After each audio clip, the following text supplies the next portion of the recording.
What's up, everybody? Andrew Mahone here with Derium's Competitive Pokemon. Got a really sweet video for you all today. Going to be ranking each of the Pokemon GX from the newest Sun and Moon Burning Shadows expansion in order from bottom of the barrel all the way up to the greatest Pokemon GX in this new set.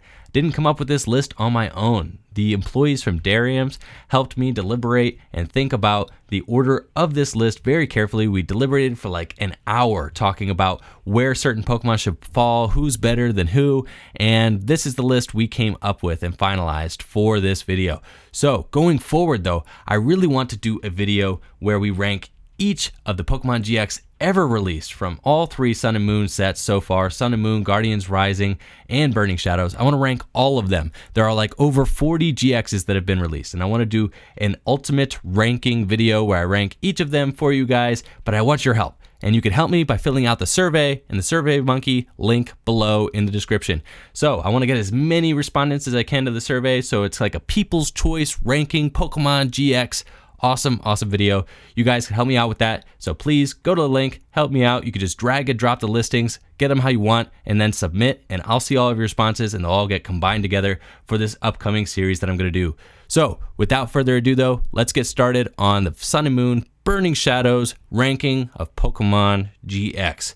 Coming in at number 14, we have Muk GX. Now Muk GX, pretty cool looking. I'm kind of disappointed that he is our bottom of the barrel Pokemon because of just how awesome this rainbow pile of sludge is, but unfortunately Alolan Muk GX is just not doing much for me. He's got this chemical breath attack, which if you have a lot of special conditions on your opponent's Pokemon, can do a whole lot of damage.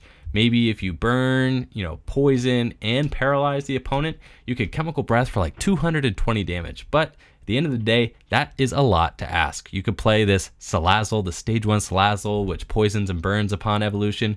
There's the new Raichu from Burning Shadows that paralyzes upon evolution. If you were able to pull off all of that, sure, you could chemical breath for 220, but there's not even an easy way to get all this energy onto your Alolan Muk. You have to rely on manual energy attachments. So you're attaching a dark, you're attaching maybe a double colorless at best, and then, you still have to evolve up all these other stage 1s. So it's just a clunky, gimmicky, attack, and I don't think it's going to be very useful in any sort of competitive sense heading forward. Crunch is just an overcost, underpowered attack. 4 energy for 120 is just not all that great, and discarding an energy from the opponent's active Pokemon is not that great of an effect. Sure, you have Charizard GX, a cool free GX attack that you can use to help maybe pull off a fancy chemical breath there later on in the game, but your opponent can just use Guzma or Switch or Escape Rope, anything to get out of Charizard GX, and then maybe all they did is poison your opponent, one of your bench Pokemon, and did like 10 damage to it. So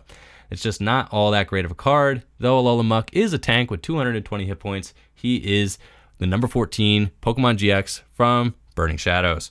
Coming in at number 13, we have Machamp GX. Check out that Machamp GX.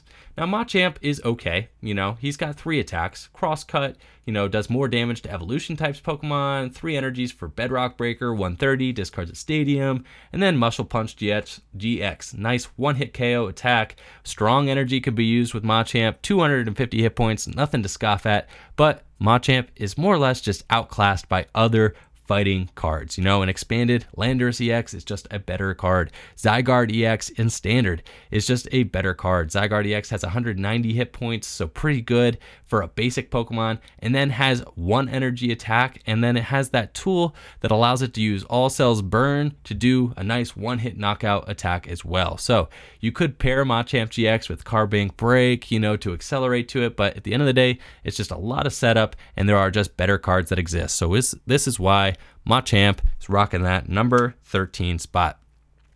Coming in at a hot number 12 is the infamous Charizard GX. Now Charizard GX is not all that great of a card, unfortunately. Very, cool collector piece. People are going to be chasing that Charizard GX Rainbow Rare for years, I'm sure. However, Charizard GX, probably not going to be popping up at any tournaments anytime soon. The reason why Charizard GX, though, was able to beat out the last 2 is because it does have that cool Raging Out GX attack, which says discard the top 10 cards of your opponent's deck. Raging Out GX is the only mill attack that is that powerful. Discarding 10 cards from the top of your opponent's deck is unheard of, and this is a pretty insane effect. Maybe you could play Charizard GX with Houndoom and form some sort of Houndoom mill that ends games with Charizard GX is kind of your ultimate finisher. I don't know how competitive that's going to be, but if there's one thing for sure is that Charizard GX is unparalleled in its ability to discard cards from the opponent's deck. All right, coming in at number 11 is Lycanroc GX. Lycanroc GX was a promo that was released previously, released as a nice full art here in Burning Shadows. It was used when it was first released for this crunch attack, pretty nifty. You could discard an energy from your opponent's active Pokemon, use a strong energy, you're doing 50 damage with crunch. Choice Band, you're doing 80 damage with crunch. Not a bad attack. And Lycanroc does have two other usable attacks. Accelerock 120 can easily ramp up with strong energy and Choice Band, and then Lycanfang GX, nice one-hit KO attack, can easily ramp up beyond 200 damage with those damage modifiers that I had mentioned. You do have to discard 2 energy in order to use it, but you can accelerate those back with Carbink Break, something like that.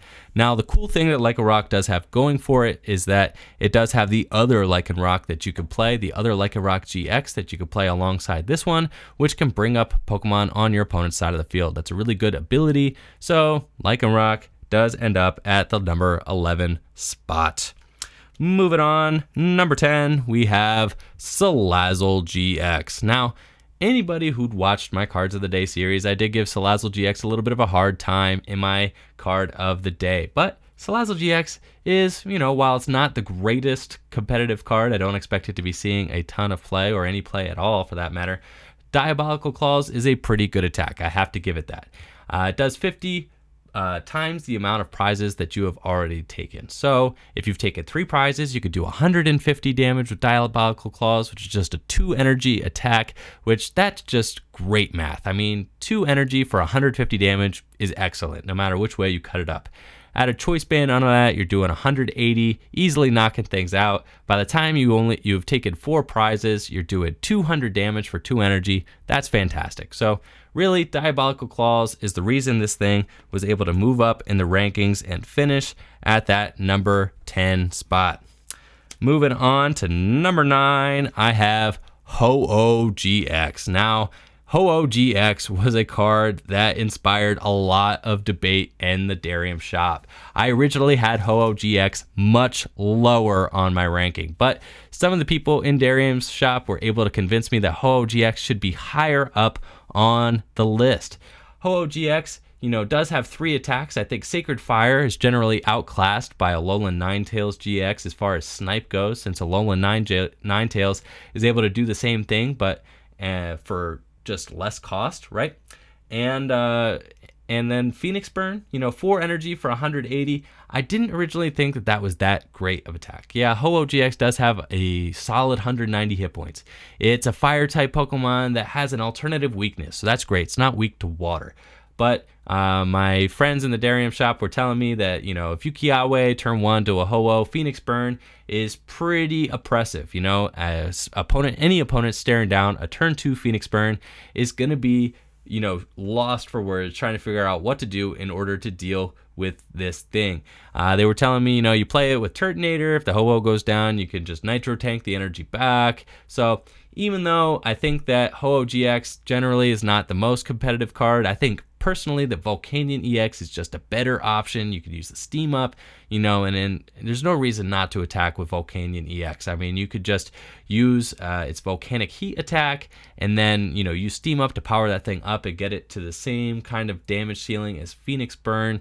But Ho-Oh GX is a niche that it's a fire Pokemon, 190 hit points, has an alternative weakness, nice resistance to fighting, and does have some pretty decent attacks. So I have to give it that. Eternal Flame GX I think is a little gimmicky. Put 3 in any combination of fire Pokemon, EX or GX from your discard pile onto your bench. I don't think any decks are going to be built to try and pull off that GX attack to set up. However, it is unique. I got to give it that.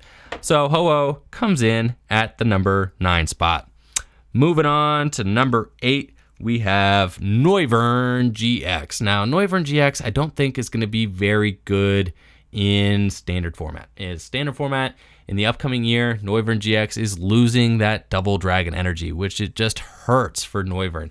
I mean, there's no good way to power up these dual type awkward attack costs in standard format. But I got to give Noivern some cred because he's got some really good attacks. You got to give it to him. 200 hit points, stage 1 Pokemon GX with an item locking attack. Distort does 50 damage and inflicts one-sided item lock on the opponent. We all know how good Seismitoad EX was. Noivern GX could do the same thing, just more damage, and it still has access to that item lock attack for just 1 energy cost if you use Double Dragon in expanded format. Sonic Volume is like a Giratina kind of attack, almost similar to Chaos Wheel. It says your opponent can't play any special energy cards from their hand during their next turn. Pretty good as far as hazing the opponent, limiting them on their options. And then Boom Burst GX, obviously 50 damage to each of your opponent's Pokemon. Just an awesome spread attack as well. So I think Noivern GX, I could at least imagine it seeing some play in expanded format. Whereas, some of the other cards that are below this, I don't expect to be in too many tournament decks. But I could see Noivern GX in a competitive tournament deck in expanded format, which is why he was able to finish at that number 8 spot. Moving on, we have Tapu Fini GX at number 7. Now, Tapu Fini GX is not the most incredible GX Pokemon. It's really not. It's a little underpowered. Aqua Ring is just a decent attack. You can switch it with one of your bench Pokemon. You're not going to be winning any games with Aqua Ring, right? I mean, it does 20 damage, maybe 50 with a Choice Band. You can put up something else that you don't mind getting damaged, maybe a Ninetales GX or something like that, just to try and get your Tapu Fini out of harm's way. Really, though, Tapu Fini GX's Tapu Storm GX attack is kind of the thing we're all going to be talking about. Tapu Storm GX says shuffle your opponent's active Pokemon and all cards attached to it into their deck. And if they don't have a bench Pokemon, the attack does nothing. However, that is just a very strong attack. You can use it at the end of a game to kind of finish a game. Maybe your opponent only has one strong attacker left that's built up. You end them to low, and then you can use Tapu Storm GX in order to totally ruin their setup, shuffle that Pokemon and all cards attached to it back into their deck. It could be totally devastating at the end of the game. And since it only costs 1 energy, you don't need any board setup to be able to use it. So just a really cool attack. And I think, Hydro Shot, it's pretty cool. You get to do 120, snipe a bench. You have to discard 2. It's not all that great. I think Tapu Storm GX is really the best part about this card. And I can definitely see Tapu Fini GX being played in any sort of water decks, not Greninja Break, obviously, but any sort of maybe Ninetales GX deck or just a Seismitoad's Water Box kind of deck. These kind of decks have seen success in the past, and I think Tapu Fini GX will be a nice asset for those decks. And that is the reason why I was able to put Tapu Fini at the number 7 spot. Coming in at number 6, we have Necrozma GX, finishing just outside the top 5. Necrozma GX is a pretty good Pokemon GX. It has 180 hit points, weakness to Psychic, and a nice ability that prevents damage from colorless Pokemon. Light's End. Prismatic Burst is really only going to be used if you play Necrozma in a Metagross deck. It could pump out a lot of damage with that by discarding those psychic energies. However, I think the best part about Necrozma GX is going to be that Black Ray GX attack. Nobody else has a GX attack that just does this much spread damage. Black Ray GX for 3 colorless energy does 100 damage to each of your opponent's Pokemon EX and Pokemon GX. That's insane. If your opponent has 3 Pokemon EX in play, that does 300 damage for 3 energy. If they have 4 Pokemon GX in play, that is 400 damage for 3 energy, and so on and so forth. That is just an insane amount of damage. Imagine playing against a Mega Rayquaza deck. Maybe you set up by using a Tapu Koko's Flying Flip and damage all their Shaymins, and then all of a sudden you come in with a Necrozma GX and knock out 4 Shaymins in one turn, 3 Shaymins in one turn, and win the game. Pretty crazy stuff you could pull off with a Necrozma GX. And the coolest thing about it is that it's splashable. I mean, really, with all these colorless energy costs, yes, Prismatic Burst is not going to be doing any real damage unless you have Psychic Energy attached, but Darkrai GX is a snipe attack that you could tech into any deck that you saw fit. So for that reason, Necrozma GX coming in at that number 6 spot. Pretty cool card. Now, on to the top 5. Coming in at the number 5 spot is Darkrai GX. Darkrai GX is a pretty hyped Pokemon from the new Sun and Moon Burning Shadows set. It's got 180 hit points, Dark-type Pokemon, and it's got an ability and 2 attacks. Restoration reads, once during your turn before you attack, if this Pokemon is in your discard pile, you may put it onto your bench. Then attach a Dark Energy card from your discard pile to the bench. So Darkrai, super useful for a number of things. First of all, it ramps Darkness Energy. Really cool for those Turbo Dark decks. It'll go perfectly alongside Darkrai EX, and to help power up that Dark Pulse attack, just being able to do more damage for the amount of Darkness Energy you have in play.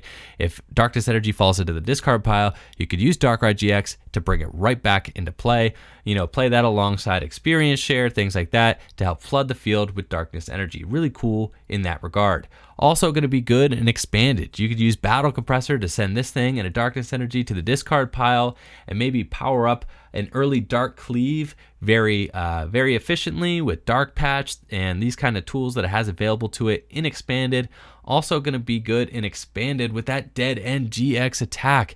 Dead End GX instantly knocks out the opponent's defending Pokemon if that Pokemon is affected by a special condition. And in expanded, we have Hypnotoxic Laser, which is already played in many dark type decks in order to inflict that special condition. So it could be a sweet game ending card as well. Restoration also fills this niche as being able to fill benches up in decks that need to fill their benches. So we're talking about Raichu decks, we're talking about Mega Gardevoir EX decks, we're talking about maybe Mega Ray decks. Decks that want to fill their bench are going to have an easier time doing that with Darkrai GX's restoration ability. So it's just kind of cool. It's kind of like that, you know, Propagate Execute that's from one of those plasma sets that you have available to you in expanded, except Darkrai GX can also bring a Darkness Energy with it.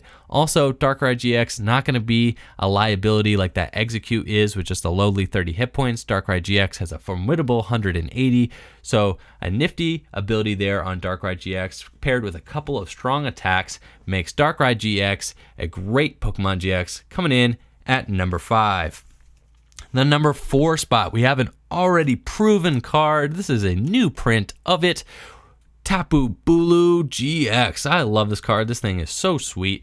Already saw a lot of success at the North American International Championships alongside Vikavolt with that strong charge ability, just able to power up Tapu Bulu's Nature's Judgment attack, being able to fire off Nature's Judgment after Nature's Judgment for huge amounts of damage, doing 120 plus 60 more if you discard all the energy attached to it. That's 180 damage.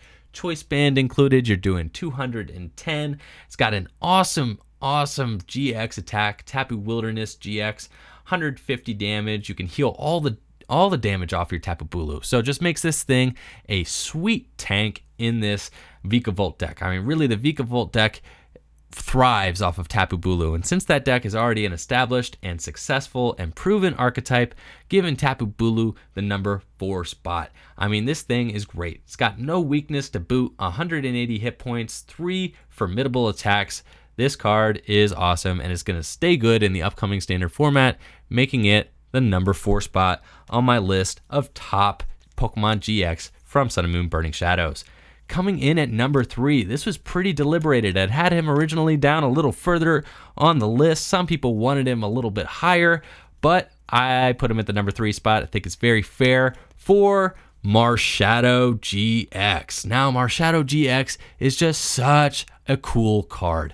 150 hit points, got that ability Shadow Hunt. It can use the attacks of any basic Pokemon in your discard pile. So it's going to be very, very good in expanded format. Battle Compressor means you could use any attack you want, you know, kind of at a turn's notice, just instantly by Battle Compressoring away whatever basic Pokemon you need in order to use Marshadow's Shadow Hunt attack, you know, or Shadow Hunt ability to copy an attack from your discard pile. Super cool. It's going to be great alongside Night March. Night March is going to love this thing. Being able to hit for fighting weakness is huge since Darkrai is such a big threat in expanded format. I think Marshadow GX reminds me a lot of Mew EX, that 120 hit point Mew EX, except Marshadow has more hit points.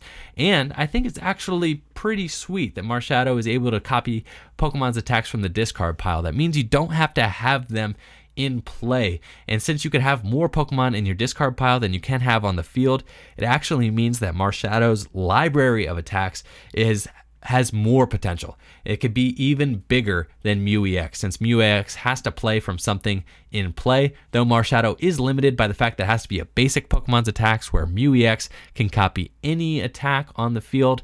Marshadow GX can only copy basics, but I think it's just such a versatile attack. It's going to be useful in standard as well. It could copy Drampa's Righteous Edge, it could copy Tauros, it could copy a lot of really cool attacks. I think Shadow Hunt is just such a unique ability, and it is just going to be successful at some point. I can guarantee it that this card will be good in something in the next 2 years. It's just too good of an ability not to be. We've seen these kinds of abilities see success before. Obviously, Mew EX was used in Night March for some time. That Mew that can copy any of your own basic Pokemon's attacks is still used in Night March now. Now that we have Marshadow GX, Night March gets even stronger in expanded format, and I think that there's going to be some sort of creative combination that comes up that is able to just, kind of utilize Marshadow GX to the fullest extent sometime in the next couple of years. I can almost guarantee it. This card is just so cool, so unique. That's why it's at the number 3 spot in the list of top GX Pokemon from Sun and Moon Burning Shadows. And coming in at number 2, we have Golisopod GX. I was not originally sold on Golisopod GX. I originally thought this thing was just okay at best. But the more that I've seen it in action, the more I've seen this card play, the more I realized just 1 energy for a possible 120 damage, 150 with a choice band. First impression is just such a sweet attack. The fact that it only takes 1 energy just means that this thing is able to be healed off. You could use Max Potion, you could use Acerola, and just keep this thing rolling, keep this thing attacking just so easily. It's so efficient, it's so easy to use, and it pumps out a lot of damage for such a low energy cost, and that is why this thing just can't be bad. First impression is such an easy attack to pull off. All you have to do is get it from the bench to the active during your turn. There are a number of cards that could do this. You could use the new Guzma, you could use Escape Rope, you could use Acerola, you could use Super Scoop Up, you could use Switch, just a good old-fashioned Switch, Float Stone. There are so many different cards that you could use to pull off first impression. You could use Olympia even. It's just a very usable attack that does great damage output. Grass is not that bad of a type, especially in expanded, being able to knock out Seismitoad.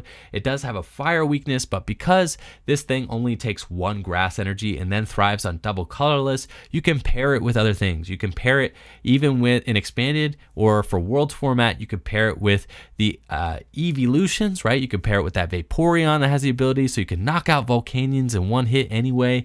You could pair it with Zoroark, so Zoroark can cover your weaknesses and stand in, and then also help you achieve that qualification for your first impression attack. So Zoroark is a viable partner as well. For Worlds format, you could pair it with Decidueye, so Decidueye can ramp up the damage with that Feather Arrow ability to make first impression achieve some really sweet 1-hit knockouts, even though Force of Giant Plants is getting banned in future formats from expanded in the upcoming year. It is going to be legal for Worlds this year, so we could see Golisopod GX make a big first impression at the World Championships coming up here in August. I think Golisopod GX got a sweet armor press attack, makes it so the opponent does less damage to it. Crossing Cut GX, just a great attack. A GX attack, puts it onto the bench, makes it so that it's easier to pull off a first impression on the following turn.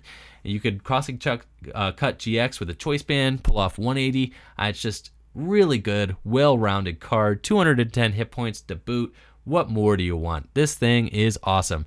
Even the Wimpod that it evolves from is good. Being able to have free retreat on the first turn of the game, really, really sweet, well-rounded card. Really love Golisopod GX. However, it is not the best card, the best GX card in Burning Shadows.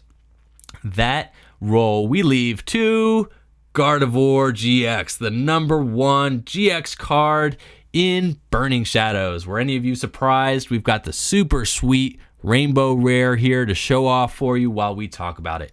Gardevoir GX is, in my opinion, a format defining card. It is going to be a good archetype for, I'm pretty sure, most of the time this thing is legal.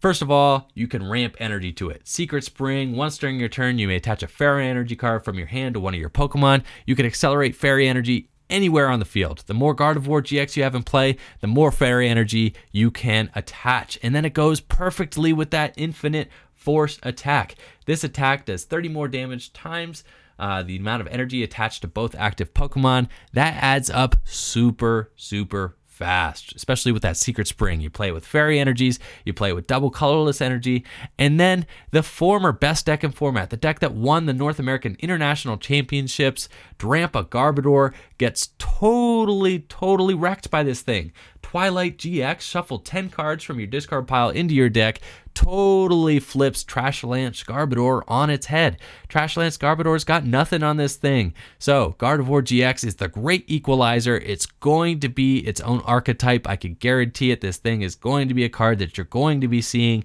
in the future. It's the reason why it's one of the most expensive GX Pokemon, if not the most expensive. Rainbow Rare Charizard's the most expensive, but one of the most expensive GX Pokemon in this set as of right now. Gardevoir GX is just super sweet, and I fully expect to be seeing this thing in competitive play for years to come. So thank you all for checking out this video. Like I said, we're going to be ranking all Pokemon GX ever released from the 3 Sun and Moon block sets so far. You can help me do that in the link in the description below. Take my survey monkey survey, and you can rank all those Pokemon GX. Help me out with that.